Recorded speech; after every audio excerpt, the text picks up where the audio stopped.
갈라디아인들에게 보내는 편지 오늘 마지막 설교로 준비했는데요. 갈라디아서 5장 16절에서 26절. 바울이 목숨 걸고 복음을 전해서 그 복음을 받아들여서 예수님을 잘 믿고 그리고 잘 신앙생활하고 있는 갈라디아 지역 사람들에게 어떤 사람들이 나타나서, 그건 아마 바깥에서 온 사람들일 수도 있고 아니면 교회 공동체 내에서 갑자기 새로운 이론을 얘기했던 사람들일 수도 있습니다. 그 거짓 교사들, 거짓된 가르침을 하는 사람들이 등장했습니다. 목숨 걸고 복음을 전하고 돌아온 지 1년도 안 돼서, 그 당시에 1년이면 지금으로 따지면 복음을 전하고 KTX 타고 부산에서 복음 전하고 집으로 돌아왔는데 한 일주일 뒤에 갑자기 전화가 와서 목사님 우리 교회들이 이상해요, 이런 얘기를 듣는 거랑 마찬가지였겠죠. 배를 타고 몇 개월이나 되는 먼 여정을 지나서 안디옥 선교 본부에 복귀해가지고 조금 앉아있는데 갑자기 사람들에게 소식이 들리는 거예요. 갈라디아 사람들이 이상해졌어요. 바울은 분노하며 이 편지를 썼습니다. 그렇게 바울이 서론, 본론, 결론 이런 형식 생각 안 하고 인사하자마자 바로 본론으로 들어가는 성경은 에베소서랑 갈라디아서 두 개예요. 에베소서는 칭찬하고 싶은 말이 너무 많아서 부르자마자 내가 너희를 너무 좋아해, 너희를 너무 기뻐해, 뭐 이런 내용을 시작했다면, 갈라디아서는 시작하자마자 인사하고 이 어리석은 갈라디아인들아 이렇게 혼내키고 열받은 그 톤 앤 매너로 쓴 성경이 바로 갈라디아서입니다. 이 거짓 교사들이 그러면 무엇을 가르쳤는가? 이 사람들이 와서 예수님과 아예 다른, 복음과 아예 다른 어떤 메시지를 전했는가? 그것은 아니었습니다. 뿌리는 되게 비슷한 것처럼 보이고 그리고 어떤 형태만 좀 다른 그런 복음을 전하는 것 같았지만, 사실은 이들이 전했던 복음은, 따라해볼까요? 다른 복음. 네, 아예 다른 복음이었어요. 다른 복음은 지금 우리가 이해하기 쉬운 말로 얘기하면 그냥 쉽게 말하면 틀린 복음인 거예요. 그러니까 복음 자체가 아주 조금만 다른 걸 섞어도 그냥 그대로 틀린 복음이 되어버리는 거죠. 갈라디아 사람들에게 다른 복음을 전했던 이 사람들은 이렇게 말했어요. 예수님 믿는 거 좋아. 신앙생활하는 거 좋아. 예수님이 우리를 위해 십자가에 못 박혀 돌아가신 거 나도 믿어. 그분이 부활하셨어. 나도 인정해. 그런데 예수님을 믿는 믿음 외에 우리가 구원받았다면 우리 몸의 육체적인 증거도 필요해. 그러니까 우리 유대인들처럼 너희도 할례를 받아야 돼. 또 유대인들에게 이렇게 얘기했어요. 너희가 하나님을 믿어. 그리고 하나님 안에서 우리가 하나의 공동체가 된 것을, 예수님을 믿는 우리가 공동체가 된 것을 나도 인정해. 예수님은 그저 온 유대와 예루살렘에만 복음을 전하러 오신 것이 아니라 온 민족에게 복음을 전하러 오신 것이라는 거 나도 그거 인정해. 그렇지만 그래도 우리가 혈통적으로 유대인이기 때문에 이방인들과 거리는 두어야 돼 라고 얘기했어요. 그런데 우리가 지난주에 말씀을 나누면서 이 갈라디아 성도들을 꿰어서 거짓 가르침을 주었던 이 거짓 교사들의 이 가르침이 무언가 특별한 의미가 있고 무언가 특별한 어떤 사상과 논리가 있는 것이라고 생각했지만, 6장에 있는 이야기를 보니까 그들은 그저 무서웠던 거예요. 뭐가 무서웠냐면 로마로부터 박해를 받을까 봐 무서웠어요. 왜냐하면 로마는 유대교같이 역사가 깊고 그리고 또 어떤 민족적인 전통이 있는 종교는 인정했지만, 그렇지만 기독교, 그러니까 유대교처럼 어떤 역사가 있는 어떤 대단한 종교 같은 것은 인정했고 문화적으로 받아들였고, 그런데 이 신흥 종교 같은 그리스도교는 받아들이지 않았거든요. 이 신흥 종교라고 하는 것은 로마 시대 때 굉장히 마치 공산 치하에서 예수님을 믿는 것처럼 핍박받고 박해받을 만한 종교에 불과했었습니다. 그러니까 이 거짓 교사들은 우리가 예수님 믿는 거 좋아. 근데 우리가 만약에 예수님 믿는 그대로 고지곳대로 신앙을 고지곳대로 따라간다면 그러면 우리가 이 로마 사회에서 버티기가 힘들어지는 거야. 그러니까 우리 조금만 이렇게 서로 인정할 만한 신앙생활의 형태를 가지자라고 이야기했던 거예요. 전적으로 두려움에 의거한, 두려움에 기인한 행동이었다는 것을 생각해 봐야 되는 거예요. 학교 다닐 때 밥 먹는 시간에 숟갈 젓갈을 내려놓고 잠깐 손 모으고 눈 감고 이렇게 기도하는 시간을 가져요. 그러면 애들이 보고 놀려요. 야, 뭐하냐? 너 교회 다녀? 뭐 이런 이야기로 내가 원하지 않는 대화들이 막 오가는 거예요. 그러면 그렇게 내가 예수님 믿는 사람이라는 게 커밍아웃 되고 나면 그때로부터는 이제 내 모든 삶이 좀 피곤해지거든요. 지금 이 유대인들이 두려웠던 것은 우리가 그리스도인, 예수님 믿는 사람이라는 것을 고지곳대로 드러내는 것이 우리가 살아가는데 힘들 거야. 그러니까 조금만 타협하자. 다른 유대인들 눈치도 좀 봐야지. 우리 서로 좀 발맞춰 가자. 이렇게 얘기하는 게 바로 이 거짓 교사들의 가르침이었습니다. 그리스도인으로 살면서 우리는 모두 다 이런 상황에 놓입니다. 우리는 모두 다 같은 상황에 놓입니다. 어떻게, 무엇을 선택하며 살 것인가? 우리는 언제나 이 질문 앞에 살아가고 있는 거죠. 그렇다면 질문합니다. 우리의 선택은 무엇에 기인한 것입니까? 하나님으로부터 받을 형벌에 대한 두려움에 기인한 것입니까? 아니면 내가 사랑하는 주님을 향한 감격에 의한 선택입니까? 갈라디아서 2장 20절, 나를 사랑하사 나를 위하여 자기 자신을 버리신 하나님의 아들을 믿는 믿음 안에서 사는 것, 그것이 바로 신앙생활입니다. 그분은 나를 사랑하사 나를 위하여 자기 몸을 버리셨고 우리는 그것에 따라서 어떻게 반응해야 될지를 결정하며 살아가야 되는 것이죠. 그분은 나를 위해 자기 자신을 버렸는데 나는 이 땅에서 조금 안정되게 살기 위한 선택을 하는데 마음을 쓸 것입니까? 갈라디아서는 우리에게 이것을 도전하고 있는 것이죠. 오늘은 갈라디아서 설교의 마지막입니다. 갈라디아인들에게 보내는 편지. 그렇다면 믿음 안에서 산다는 것은 도대체 무엇인가? 어떻게 사는 것이 믿음 안에서 사는 것인가? 저는 어렸을 때부터 신앙생활하고 교회 안에서 자라고 모태신앙으로 자랐어요. 그러니까 학교에서 출석 불러도 아멘이라고 대답할 정도로 교회 문화에 너무 익숙한 사람이었어요. 그러니까 성경에 나오는 거 뭐 맨 암기해서 뭐 성경 골든벨 같은 거 하면 과학고 다니는 애들보다 제가 성경을 더 많이 알았어요. 저는 성경을 어렸을 때부터 너무 열심히 보고 알아서 머릿속으로는 다 알고 있었어요.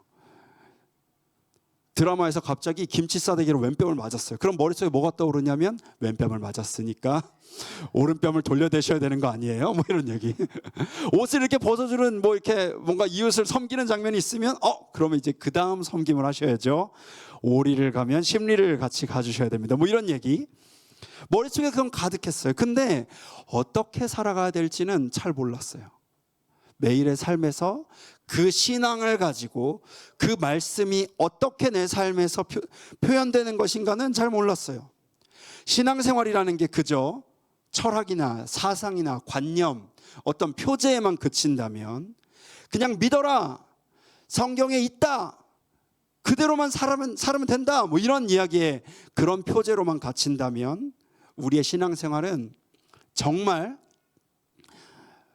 갈 길을 잃은 그냥 어떤 그 표제 속에만 갇힌 관념적인 신앙이 될 수 있습니다. 어프렌티스라는 말이 있습니다. 이 말은 견습생, 쉽게 말해 배우는 사람이었습니다. 예수님은 우리에게 복음을 선포하실 뿐만 아니라 말씀으로 우리에게 가르쳐 주셨을 뿐만 아니라 실제로 그렇게 사셨어요. 실제로 기도하셨고 실제로 말씀을 가지고 매일을 호흡하며 사셨습니다. 그럼 우리는 예수님이 말씀하신 그 선포의 복음에 지적으로 동의만 하는 사람으로 끝나면 안 되고 우리의 삶에서 그분이 어떻게 살아가셨는지를 따라하기 위해서 노력하는 사람이 되어야 된다는 것이죠.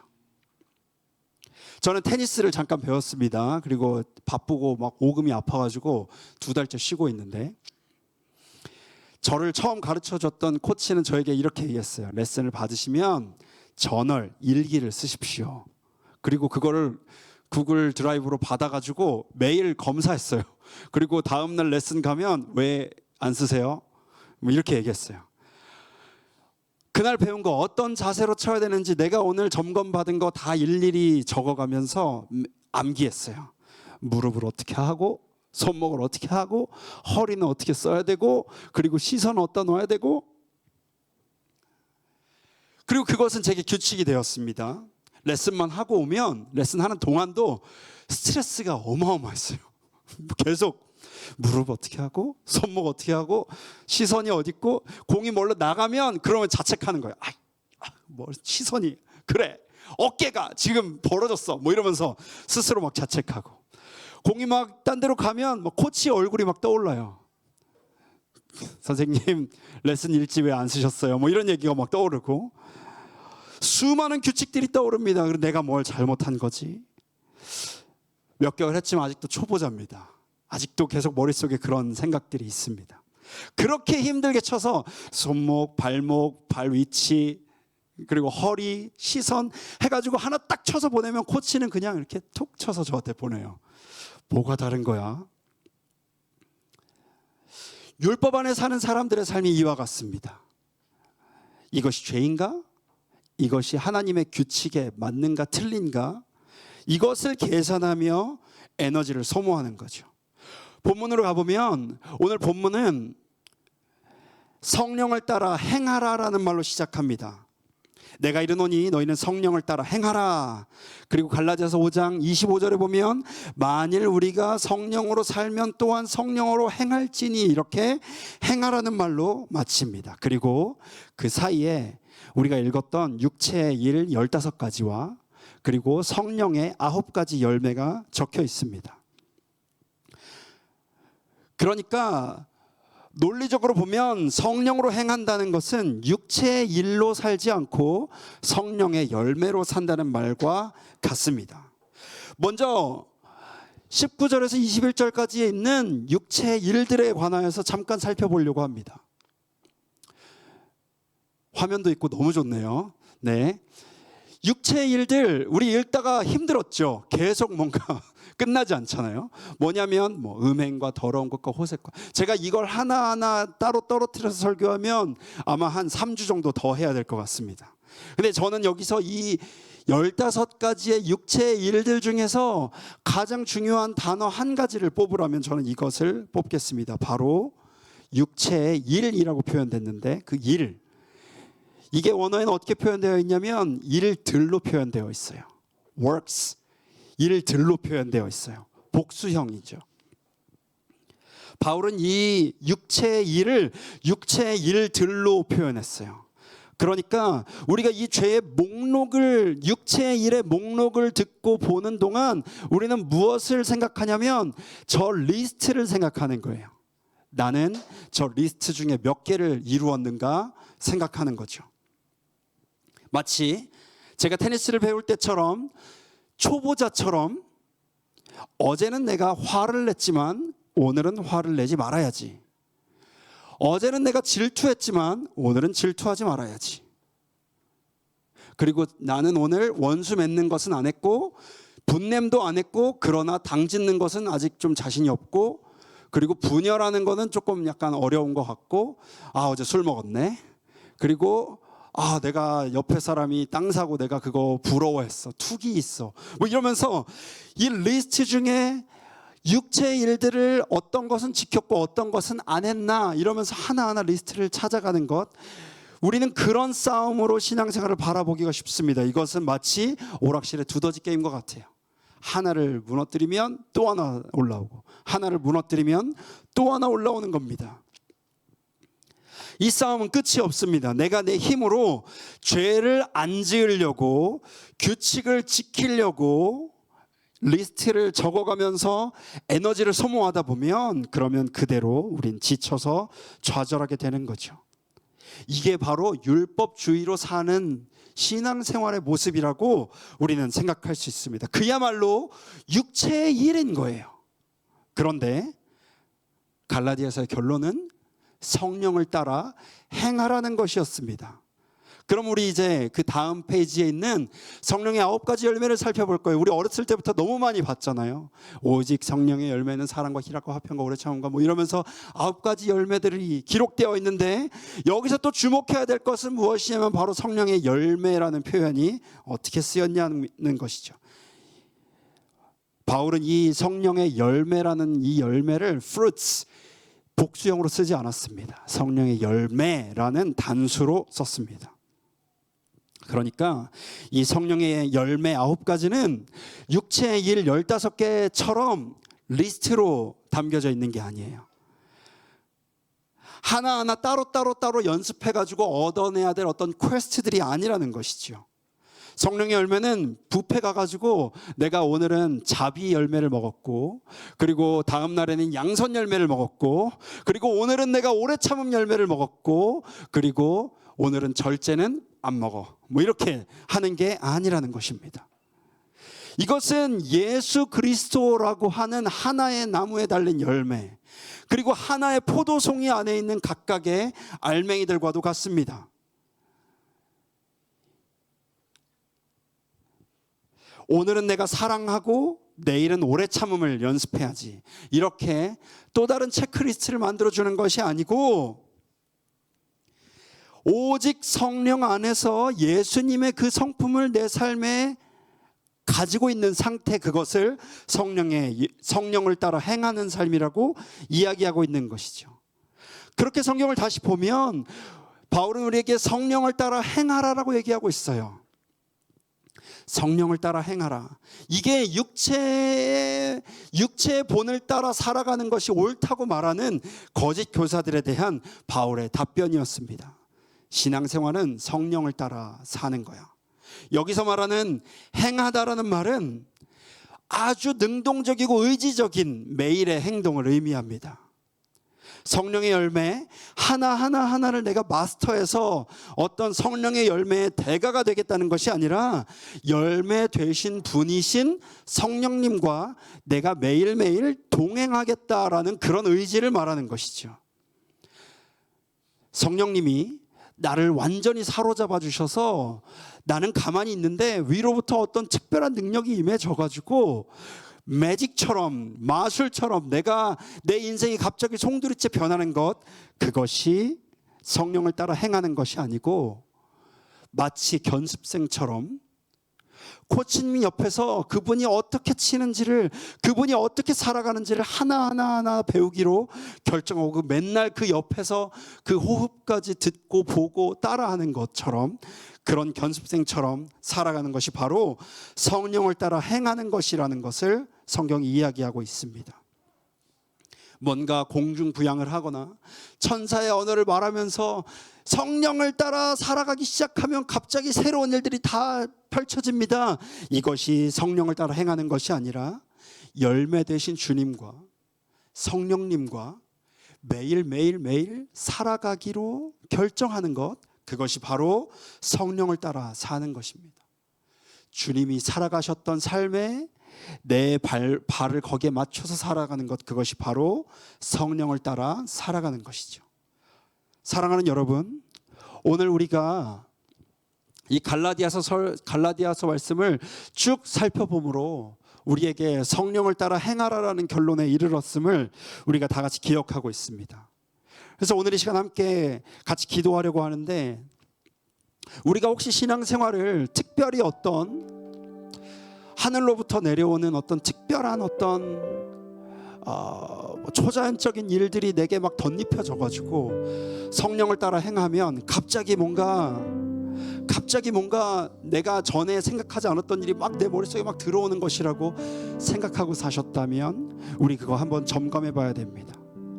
또 주님을 따라가는 삶이 마치 육체의 열매, 육체의 일들 15가지를 체크리스트를 하나씩 이렇게 체크하면서 살아가는 것처럼, 무언가 주님을 따라가는 삶이 오늘 내가 이것을 이루었고 그 다음 내가 어떤 걸 이루고 그렇게 뭘 이루고 그렇게 뭘 이루고 어떤 영적인 삶의 체크리스트를 채워나가는 것을 신앙생활로 여기고 있다면 오늘 우리 그것도 돌아봐야 됩니다. 성령을 따라 살아가는 건요, 주님과 같이 사는 겁니다. 동행하며 사는 겁니다. 같이 걷는 거예요. 제가 최근 몇 달 동안 다니면서 미슐랭 셰프들을 찾아가서 인터뷰하고 뭐 촬영하는 일들을 했는데요, 미슐랭 셰프 옆에는, 그 셰프 옆에는 수셰프이 있어요. 그 사람들은 진짜 그림자에 가려져 있어요. 그런데 모든 일을 다 해요. 그리고 셰프가 살아가는 대로 살아요. 옆에서 셰프가 어떻게 칼질하는지, 어떻게 끓이는지, 몇 분이나 데우는지, 이것을 매일 셰프보다 더 일찍 출근해가지고 닦고 치우고 그 옆에서 배우고 하는 시간들을 가져요. 신앙생활이라는 게 열매 되신 예수님 앞에 우리가 그렇게 살아가는 일이라고 얘기하는 것이죠.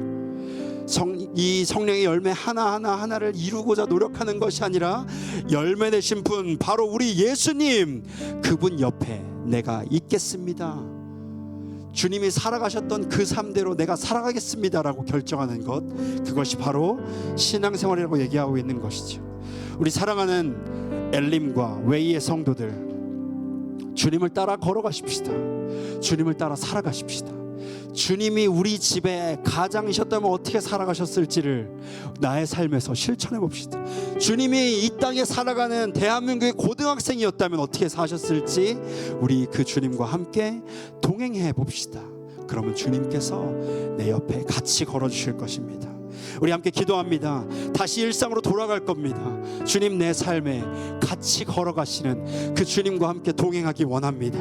나의 삶에서 예수님이 살아가셨던 그 예수님의 냄새가 나기 원합니다 라고 우리 주님 앞에 나의 삶을 드리며 주님과 동행하기로 결정하며 함께 이 시간 기도하며 나가겠습니다. 함께 기도하시겠습니다.